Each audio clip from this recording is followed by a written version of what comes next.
Šobrīd mēs atrodamies Sijā dārzniecība Rīga gurķu siltumnīcā.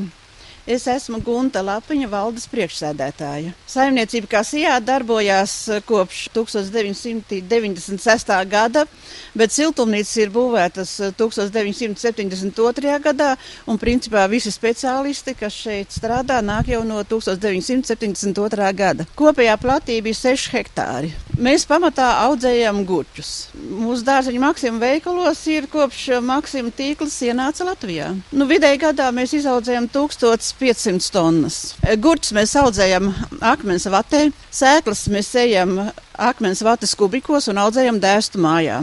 Tā kā dēsts ir izaudzis dēstu mājā, tad mēs ar kubikiem viņus ievedam siltumnīcā un uzliekam uz akmens vates maisiem. Un gurķis tiek piesiets un aug līdz augšējai stieplei, kas ir apmēram 2,5 metru augstumā.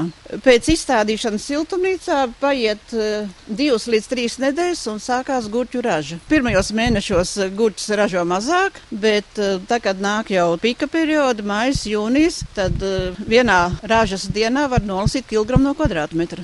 Gurķiem jāievērā ir optimālā tehnoloģija, tā ir temperatūra, gaisa mitrums un pats galvenais barības vielas. Tās tiek padotas caur kompjūteru, barības recepti ir zinātniski izstrādāti, tā kā gurķis saņem visu optimālo, kas viņam ir vajadzīgs. Man ir liels prieks, ka Latvijas patērētājs arvien biežāk pērk Latvijā ražotu produkciju, jo viņš ir sapratis, ka Latvijā ražot produkciju noteikti būs svaigāk, jo viņi ātrāk nokļūst veikalu plauktos. Bez tam mēs ļoti minimāli izmantojam auga aizsardzības līdzekļus, jo kaiteks un slimības apkarojam ar bioloģiskām metodēm. Līdz ar to mūsu produkcija ir veselīga un nekaitīga.